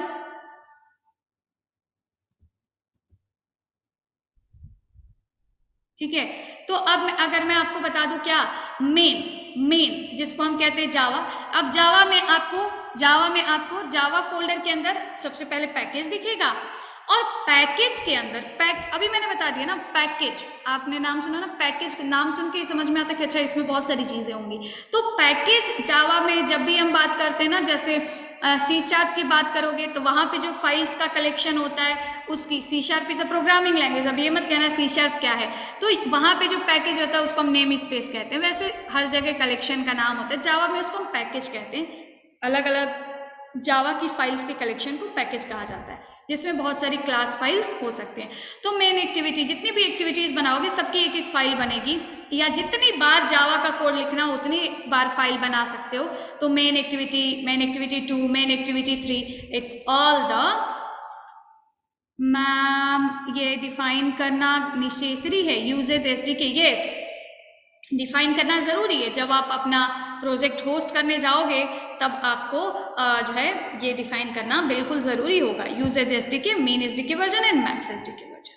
ओके, तो आपने देखा कि SRC नाम के फोल्डर में जावा नाम का फोल्डर होता है, और जावा नाम के फोल्डर में हमारी क्या आती हैं, सारी फाइल्स आती हैं। तो SRC जावा के अंदर आपको सारी फाइल्स मिलेंगी। ये प्रोजेक्ट लेवल व्यू है, जो कि क्या है, कोडिंग लिखने के लिए, जो बिजनेस लॉजिक्स तैयार करने के लिए जरूरी हैं, ठीक है। और RES नाम की फोल्डर में, रिसोर्स नाम के फोल्डर में लेआउट नाम का फोल्डर, RES नाम के फोल्डर में लेआउट नाम का फोल्डर मिलेगा, जिसमें सारी XML फाइल्स आपको मिलेंगी। ये सारी क्वेश्चंस आप बहुत सारी बार अपने जो है प्रोजेक्ट स्ट्रक्चर में पढ़ोगे। अब एंड्रॉइड लेवल पे आपको व्यू दिखाते हैं, थोड़ा छोटा व्यू होता है, बाकी चीजों के बारे में समझा देते हैं। ड्रॉएबल बताओगे, ड्रॉएबल क्या है? आर्ट और जावा अभी बताऊंगी मैं आपको। ड्रॉएबल बताओगे क्या है? देखो, ड्रॉएबल एक फोल्डर है, यहाँ पे ना जितनी सारी अलग अलग चीजें हैं, जितनी सारी क्या है, अलग अलग चीजें हैं। अब आप सुनिएगा थोड़ा ध्यान से। एंड्रॉइड में अभी मैंने आपको क्या बताया, अभी मैंने बताया कि हाँ 2 चीजें हैं। जब आप प्रोजेक्ट बनाने जा रहे हो तो सेटिंग्स और बिल्ड होना और ये सारी चीजें तो अलग हो गई, लेकिन इसके अलावा जितनी सारी आप समझो, यहाँ पे ये 4 फाइल्स आपको दिख रही हैं, मैनिफेस्ट, जावा, रिसोर्स और ग्रेडल स्क्रिप्ट। इसका मतलब ये चारों चीजें प्रोजेक्ट के डेवलपमेंट में बहुत इंपॉर्टेंट है, बहुत इंपॉर्टेंट है। कौन कौन सी? Manifest, Java, RES and Gradle script. So manifest मैंने बताया, जावा में क्या होता है ये आपको बताया। रिसोर्स, देखो कोडिंग पार्ट को छोड़ के जितनी चीजें यूज होती हैं, जैसे आप एक एप्लीकेशन बनाओगे, एक एप्लीकेशन, कोई भी एप्लीकेशन ले लो, बहुत सारे उसमें टेक्स्ट हम लोग यूज करते हैं, टेक्स्ट यूज करते हैं ना, थीम्स होते हैं, कलर्स होते हैं, जो बहुत सारे चीजें हम पूरे एप्लीकेशन में यूज करते हैं। बहुत सारी डिजाइनिंग होती है, जैसे button, text view, progress bar, ये बहुत सारी चीजें होती हैं, कंपोनेंट्स होते हैं जिनका हम यूज करते हैं, इमेजेस होते हैं जिनका हम यूज करते हैं। तो कोडिंग वाले पार्ट को छोड़ के डिजाइनिंग में और जितनी चीजों की जरूरत है, सब किसके अंदर है? RES के अंदर है। सब किसके अंदर है? RES के अंदर है। ड्रॉएबल में क्या है? इमेजेस है। ड्रॉएबल में क्या है? इमेजेस है। ओके, इमेजेस हैं। जितनी इमेजेस आपको रखनी है सब आप कहाँ रखिए? ड्रॉएबल में रखिए। जैसे अभी आपको एक एग्जांपल के तौर पे अगर मैं आपको दिखा दूं, एक बस दिखाती हूँ, वैसे तो ये दिखाना कोई बहुत ज़रूरी नहीं है। एक मैं आपको अगर दिखाऊं, जैसे कि मैंने क्या किया, हमने क्या किया, एक कोई भी इमेज, ये इमेज मैंने उठाया और मैंने ड्रॉएबल फोल्डर के अंदर लाके इसको पेस्ट कर दिया। वैसे तो ऐसे पेस्ट नहीं करते, इसको ओपन करके फिर पेस्ट करते। मैंने यहाँ पे क्या किया? पेस्ट कर दिया। किसमें? ड्रॉएबल नाम के फोल्डर में हमने यहाँ पे लाके पेस्ट कर दिया। अब क्या है कि आप किसी भी XML फाइल में भाई इमेजेस जो है टेक्स्ट और ये सारी चीजें, कलर्स कहाँ लगाते हैं? डिजाइनिंग में लगाते हैं, XML की फाइल में लगाते हैं। तो जैसे अब इमेजेस कहाँ लगाते हैं, उसके लिए एक इमेज व्यू नाम का आपको क्या मिलेगा? टैग मिलेगा। अभी 3rd चैप्टर में आप पढ़ोगे, इमेज व्यू नाम का आपको एक टैग मिलेगा। इसमें विड्थ और हाइट तो हर जगह डिफाइन करना पड़ता है। हम आपको दिखाते हैं बस SRC, जैसे सबने HTML पढ़ा होगा और सबको पता होगा। अब यहाँ पे आप क्या है, ये फाइल का नाम थोड़ा सा सही नहीं है, मैं इसको चेंज करती हूँ।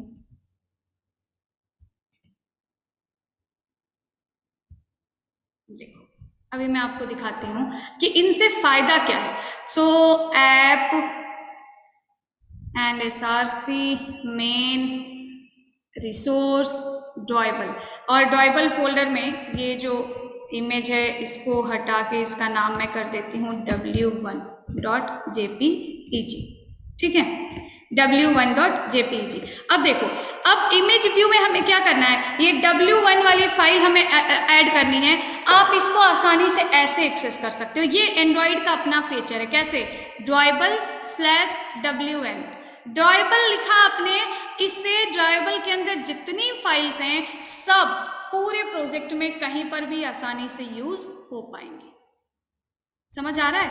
ड्रॉयबल के अंदर जितनी फाइल्स हैं, आप बस @ड्रॉयबल लिख के स्लैश लिखिए, उसके बाद बस आपको उसका नाम लगाने की जरूरत है। यहाँ पे जैसे आप HTML में .jpeg, .gpg, .png, ये वो लगाते हो, यहाँ वो भी लगाने की जरूरत नहीं है, बस उसका नाम लिखिए, फाइल ऐड हो जाएगी। तो ड्रॉयबल फोल्डर के अंदर हम क्या लिखते हैं, क्या रखते हैं, सारी इमेजेस रखते हैं, जितनी इमेजेस पूरे एप्लीकेशन में कहीं पर भी यूज हो सकती है। Got it? नेक्स्ट आता है लेआउट, लेआउट में सारी XML की फाइल्स रखते हैं जितने पे हमें डिजाइनिंग करनी है। नेक्स्ट आता है मीप मैप, नेक्स्ट आता है क्या, मीप मैप। मीप मैप में हम क्या रखते हैं, यहाँ पे जितने सारे लॉन्चर आइकन्स हैं, आप कह सकते हो कि पहले से प्री डिफाइंड आइकन्स हैं। जैसे कि मैं आपको एक आइकन दिखाऊं तो ये वाला आइकन, ये वाला आइकन कौन सा है, ये प्री डिफाइंड आइकन है जो कि एंड्रॉइड स्टूडियो के साथ हमें मिलता है, और जिसका यूज सबसे पहले जब आप एंड्रॉइड स्टूडियो रन कराओगे, जो आपको फाइल दिखेगी, जो आपको एप्लीकेशन का लोगो दिखेगा, वो ये है। तो ये जितने सारे पहले से प्री डिफाइंड जो हमारे क्या है आइकन्स हैं, वो मीप मैप में आते हैं। Icons and images are two different things, ठीक है।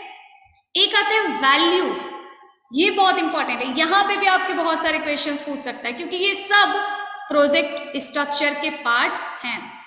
वैल्यूज, देखो वैल्यूज में क्या रहता है, पहला है colors.xml। अभी आपने देखा कि ड्रॉयबल में हमने एक फाइल रखी, उससे हमें फायदा क्या हुआ कि आप ड्रॉयबल में फाइल रखिए, @ड्रॉयबल लगाइए, पूरे एप्लीकेशन में कहीं पर भी @ड्रॉयबल स्लैश आप नाम लिख के वहां से ऐड कर सकते हो। ऐसे ही colors.xml में वो कलर्स, कुछ कलर्स सेट किए जाते हैं जो कि पूरे एप्लीकेशन में कहीं पर भी एक्सेस हो सकते हैं। जहां जहां कलर लगाना है, बार बार कलर का नाम या बार बार चीजें लिखने की जरूरत नहीं, आप डायरेक्टली एक्सेस कर सकते हो। ऐसे स्ट्रिंग में कुछ टेक्स्ट लिखे जाते हैं जो कि पूरे एप्लीकेशन में कहीं पर भी यूज हो सकते हैं।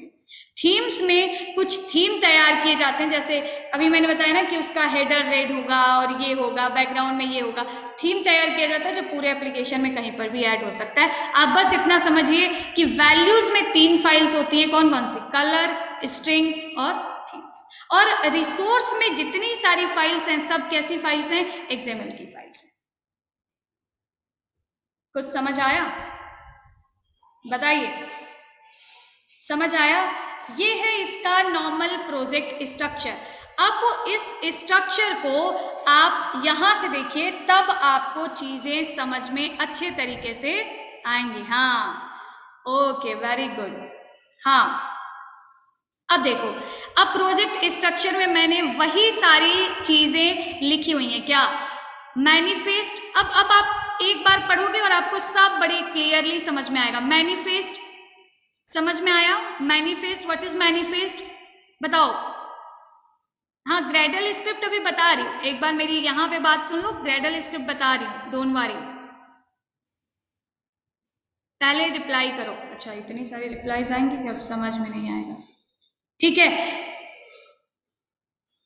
अरे सारे पैकेजेस नहीं होते हैं, मेटा डेटा होता है, ठीक है। जावा फोल्डर में क्या होता है, जावा फोल्डर में क्या होता है, सारे, हाँ, जावा फोल्डर में क्या होता है, सारी कोडिंग्स होती हैं, लॉजिक्स वाली फाइल्स, बिजनेस लॉजिक्स वाली फाइल्स यहाँ होती हैं। और जावा, देखो, जावा SRC के अंदर होता है, जावा किसके अंदर होता है, SRC के अंदर होता है, और SRC के अंदर, ठीक है, SRC के अंदर जावा के अंदर पैकेज, और पैकेज के अंदर सारी वो फाइल्स जिसमें कोडिंग की जाती है। रिसोर्स में क्या होता है, रिसोर्स फोल्डर में सारी XML की फाइल्स होती हैं, सारी क्या होती है, XML की फाइल्स होती हैं, जितनी चीजों की जरूरत डिजाइनिंग में पड़ सकती है।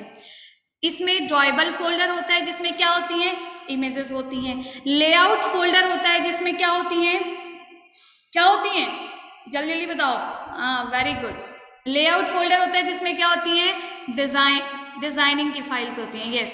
मीप मैप नाम का फोल्डर होता है, उसमें क्या होता है बताओ, मीप मैप फोल्डर होता है, उसमें क्या होता है, यस, प्री डिफाइंड आइकन्स होते हैं। वैल्यूज फोल्डर होता है, उसमें क्या होता है, कुछ ऐसी वैल्यूज सेट की जाती है जो पूरे प्रोजेक्ट में कहीं पर भी एक्सेस की जा सकती हैं, जैसे कुछ कलर्स बना के रख दिया, पूरे प्रोजेक्ट में बस कॉल कर रहे हैं, यूज कर रहे हैं, कुछ टेक्स्ट बना के रख दिया, हर जगह कॉल कर रहे हैं, यूज कर रहे हैं, कुछ थीम्स बना के रख दिया, हर जगह यूज कर रहे हैं, इस तरीके की चीजें होती हैं।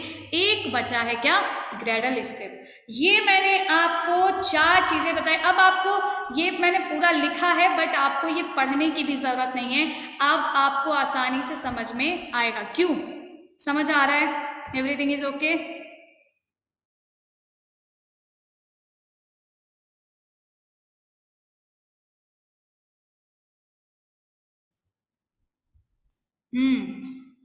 ओके, तो देखो, अब मैं आपको थोड़ा सा बता देती हूँ। मैनिफेस्ट, तो अभी तक मैंने बताया आपको क्या, अभी तक मैंने बताया आपको नाम, रिसोर्स, लेआउट में क्या रखता है, लेआउट में XML फाइल्स रहती हैं। ओके, अभी तक मैंने आपको बताया कि प्रोजेक्ट इन्वायरमेंट जिसमें JDK SDK है, नेक्स्ट प्रोजेक्ट स्ट्रक्चर जिसमें बहुत सारी चीज़ें हैं।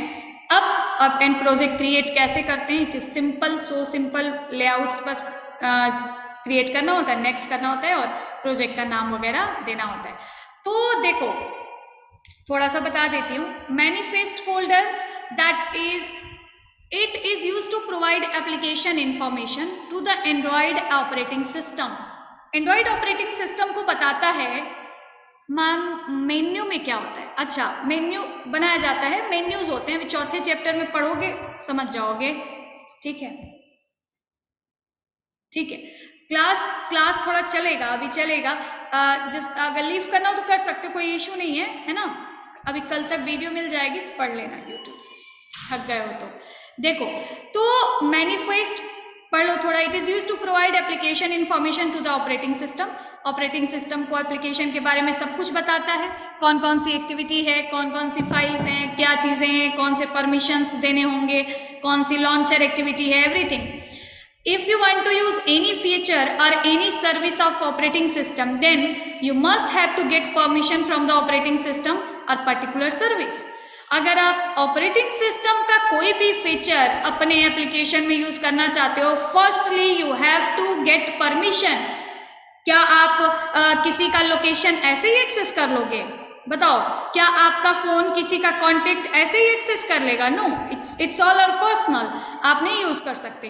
तो इसके लिए firstly you have to get permission, and permissions are applied in manifest file.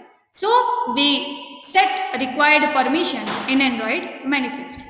All get, all set, okay.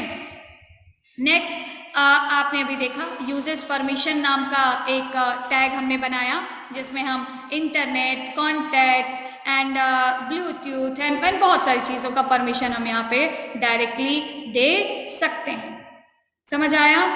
अब देखो, और मैंने कुछ चीज़ें लिखी हैं, जैसे एलिमेंट्स, कौन कौन से एलिमेंट्स नाम के टॉपिक आएगा, उसमें आएंगे कितने तरीके के टैग्स यूज होते हैं। अभी मैंने टैग दिखाया था, टॉप मोस्ट पे था मैनिफेस्ट नाम का टैग, उसके अंदर था एप्लीकेशन नाम का टैग, उसके अंदर था एक्टिविटी नाम का टैग, और ऐसे एक्टिविटीज को रजिस्टर हो रही थी।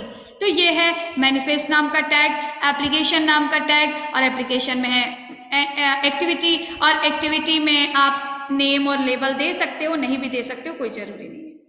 आता है एक इंटेंट फिल्टर, जैसे कि कोई भी सर्विस, ब्रॉडकास्ट, एक्टिविटी, जो कि किसका काम है, सर्विस, ब्रॉडकास्ट, एक्टिविटी कॉल करना किसका काम है, इंटेंट का काम है। लेकिन अगर आप कोई भी ऐसा टास्क XML की फाइल से परफॉर्म करना चाहते हो, है ना, कोई भी सर्विस, ब्रॉडकास्ट, एक्टिविटी XML की फाइल से कॉल करना चाहते हो, तो उस टाइम पे क्या करोगे, कौन सा टैग बनाओगे, बताओ? अगर हमें एक्टिविटी ब्रॉडकास्ट सर्विस कहीं जावा की फाइल से कॉल करना हो तो इंटेंट बना देंगे, लेकिन अगर ये सारी चीजें हमें एक्सएमएल की फाइल से कॉल करना हो तो क्या बनाएंगे, तो इंटेंट फिल्टर का कॉन्सेप्ट यहाँ पे आ जाता है, ठीक है। और रजिस्टर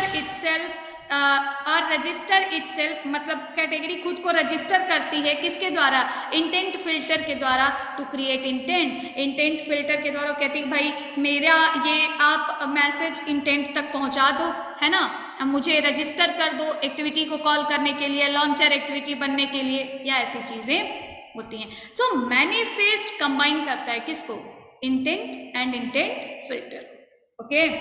नेक्स्ट, जावा के फोल्डर्स में क्या होता है, रिसोर्स में क्या होता है, ड्रॉएबल में क्या होता है, लेआउट में क्या होता है, मीप मैप में क्या होता है, वैल्यूज में क्या होता है, सब बता दिया आपको।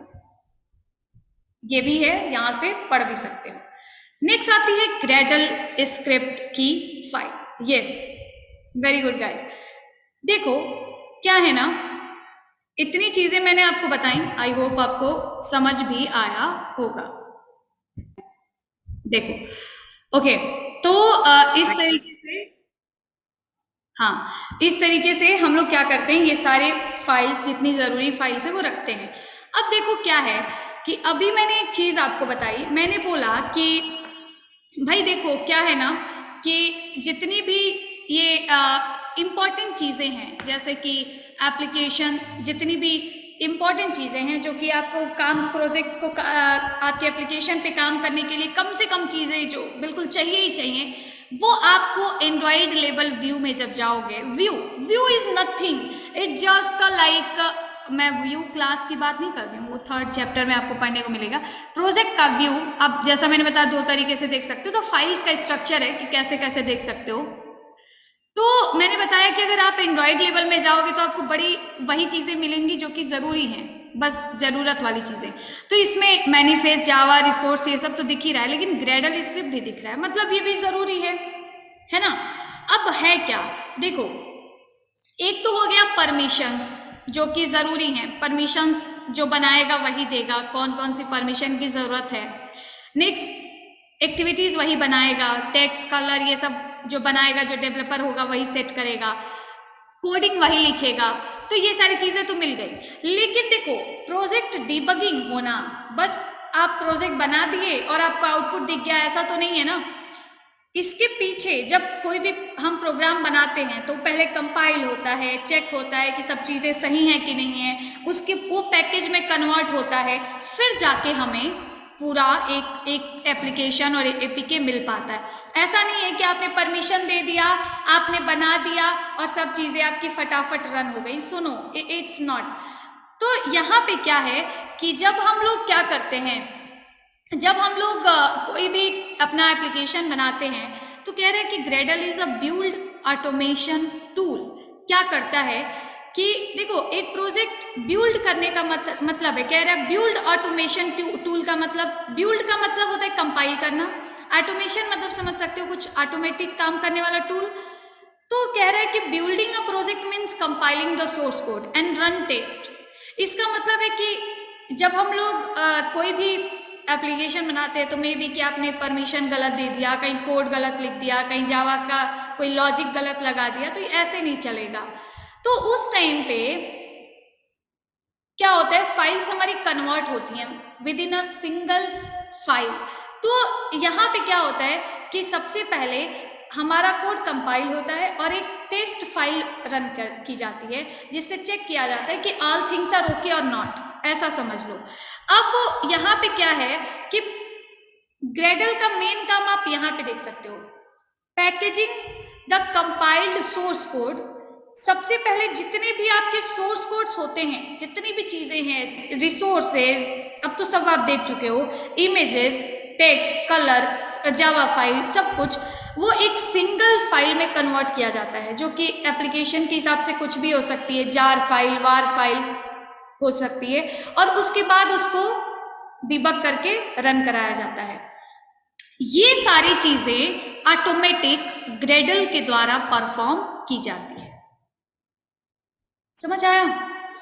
जितनी भी बिल्डिंग जितने भी बिल्ड करने के लिए, कंपाइल करने के लिए रिक्वायर्ड चीज़ें हैं, और सारी चीज़ों को बिल्ड करना है। मे बी कि आप ने कलर गलत सेट कर दिया, गलत चीज़ों के साथ सेट कर दिया, आपने कोई टेक्स्ट मतलब string.xml में कुछ सेट किया और गलत तरीके से सेट कर दिया, तो सारी चीज़ें कंपाइल होनी है, सबका एक सिंगल फाइल बनना है, और सब किसके द्वारा ऑटोमेटिक किया जाएगा?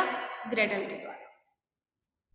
ठीक है, तो यहाँ पे क्या है कि एप्लीकेशन मॉड्यूल और डिपेंडेंसीज दो चीज़ें होती हैं।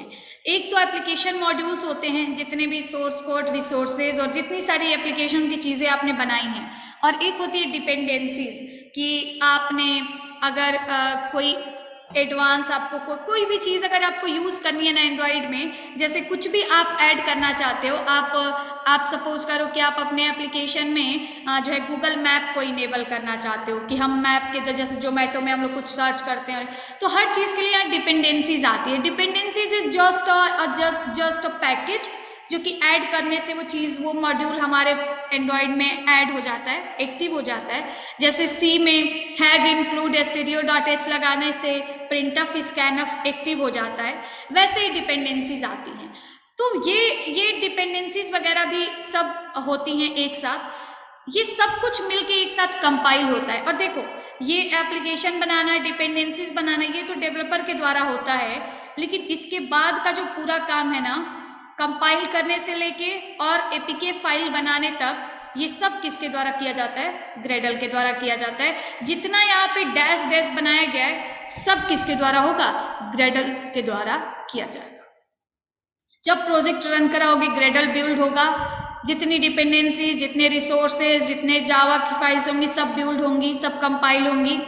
एंड उसके बाद आप जानते हो जैसा कि जावा फाइल का एक क्लास फाइल बनेगा और रिसोर्सेज मिलेंगे, डेक्स के पास जाएगा, डेक्स टूल जो होगा उसको वो डेक्स फाइल में कन्वर्ट करेगा, फिर हमें रिसोर्स मिल जाएगा। उसके बाद बीच में आएगा AAPT टूल जो होगा, AAPT Android assets packaging tool, वो जो होगा वो एपीके में कन्वर्ट करेगा। तो ये पूरा जो काम है, ये किसके द्वारा किया जाता है? ग्रेडल के द्वारा ऑटोमेटिक आपके एप्लीकेशन में परफॉर्म किया जाता है। हाँ, और इतना होने के बाद आपको फाइनली एपीके मिल पाता है। मतलब कि पूरे कोड को कंपाइल करना, उसका एक सिंगल फाइल बनाना, एक सिंगल बर्न फाइल जिसको हम कहते हैं ना, एक सिंगल फाइल में पूरे कोड को ला के रख देना। आपने कभी सोचा है कि इतनी सारी चीज़ें, इतनी सारी डिपेंडेंसीज, इतने सारे पैकेजेस हम एंड्रॉयड में यूज़ कर रहे हैं, एंड कैसे वो सब एक एपीके में आ जा रहा है? ये सारे सिस्टम जो है डिबगिंग से आते हैं, कंपाइलिंग से आते हैं, और सब किसके द्वारा होता है? ग्रेडल के द्वारा होता है। ओके, सो अब कह रहा है कि okay,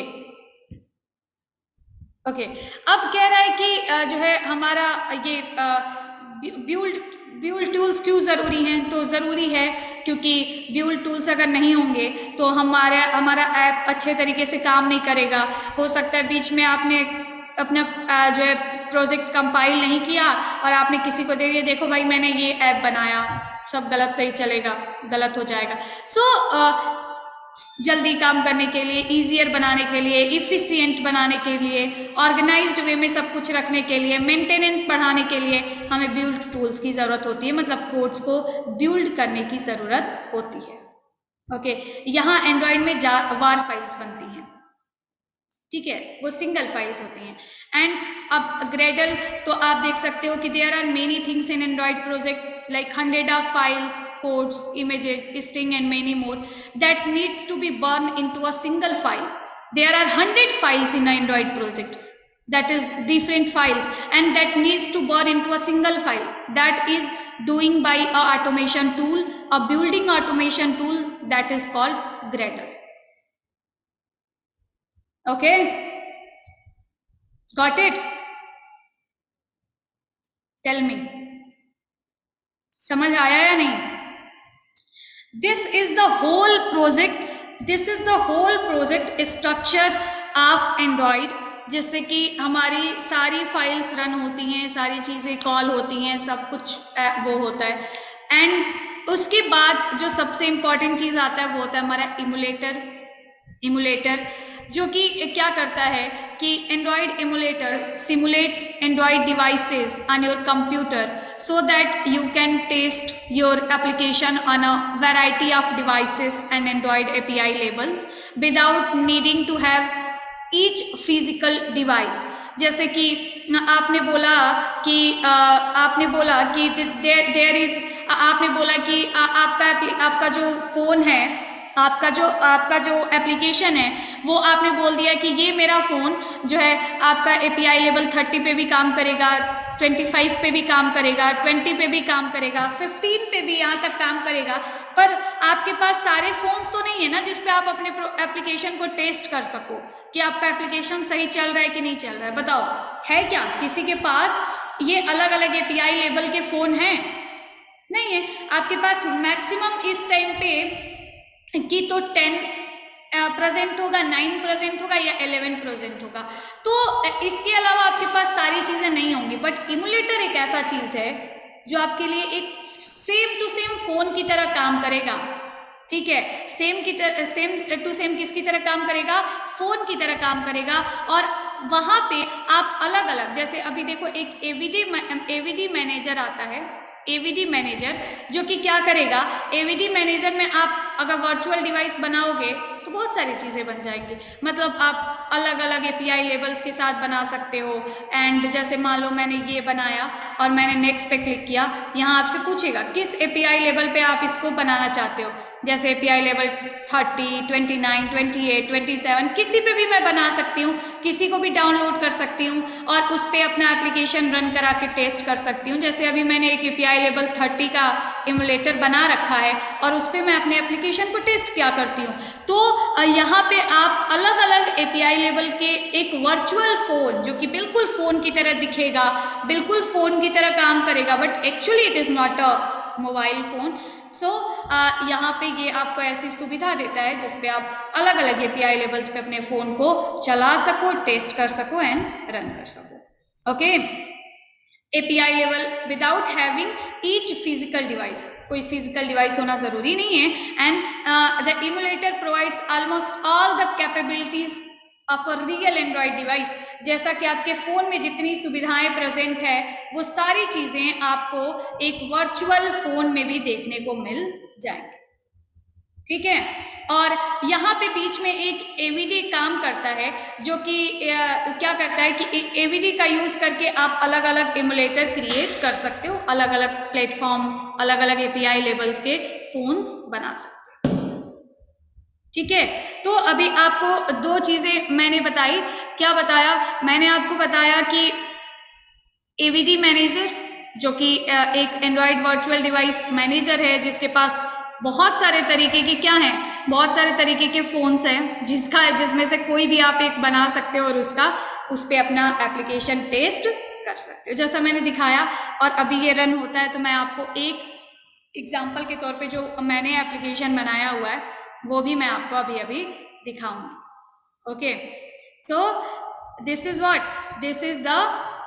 is the whole Android project structure, जहाँ पे मैनिफेस्ट जो कि एक ओवरव्यू है। ओके, कुछ एरर्स हैं इसमें जिसकी वजह से ये रन नहीं हो पा रहा है। सो वेट,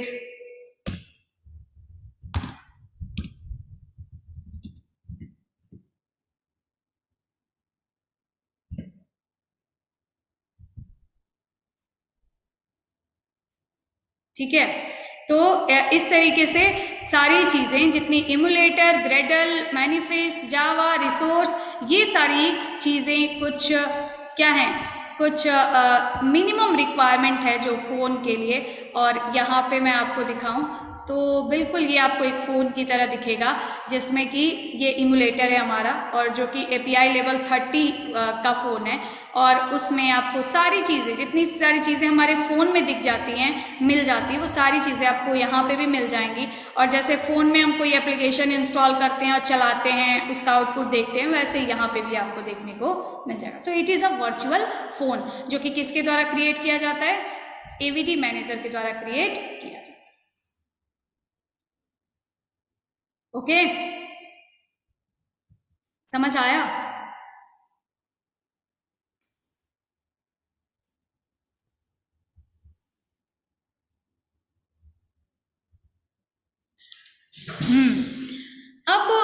इसमें जो आपका next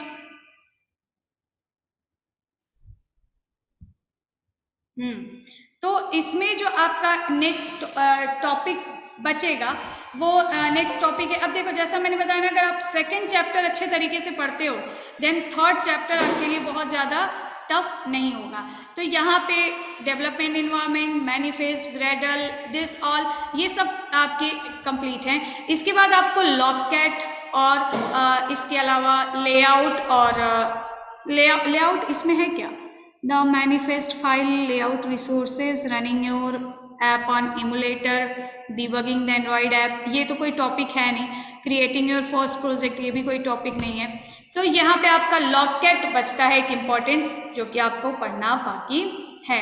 yes, and acids and R.Java, ये दो चीज़ें भी इम्पॉर्टेंट हैं जो कि अभी मैं आपको बताऊँगी। ठीक है, तो कल आपकी क्लास फिर से होगी जिसमें हम लोग total second chapter and MCQs आप सेकेंड चैप्टर कंप्लीट करेंगे। एंड ये वीडियो आपको कल मिल जाएगी। कल आपकी 10 AM से क्लास होगी मॉर्निंग में 10 बजे से। ओके, तो मॉर्निंग में 10 बजे से क्लास होगी जिसको आप ज्वाइन कर सकते हो और पढ़ सकते हो। तो I hope you enjoyed and I hope कि आपको काफ़ी चीज़ें देखने को सीखने को मिली हों। एंड इतना देखने के बाद आपको एक ओवरव्यू जब पता हो तो आप काफ़ी चीज़ें खुद से ही जो है अज्यूम कर सकते हो। ठीक है, तो आप सबको क्या करना है, यस फर्स्ट चैप्टर का दे चुके हैं ऑलरेडी, मैं दे चुकी हूँ।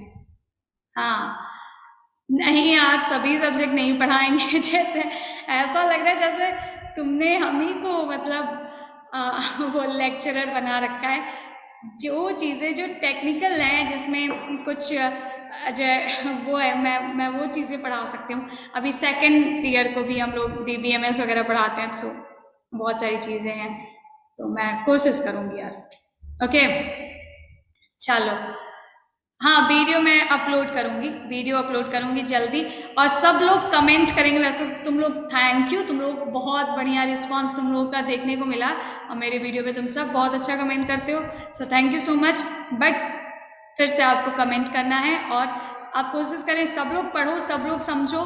बाकी तो डिपेंड करता है एक एक पर्सनल पे कि वो कितना समझ पाता है, कितना पढ़ पाता है। आई होप कि तुम लोग कुछ नोट डाउन भी कर रहे हो, कुछ लिख भी रहे हो।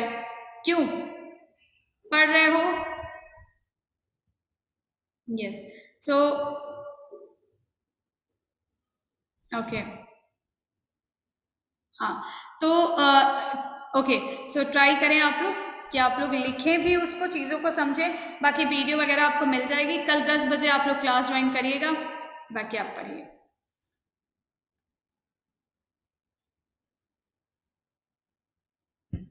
ठीक है, चलो, थैंक यू, बाय।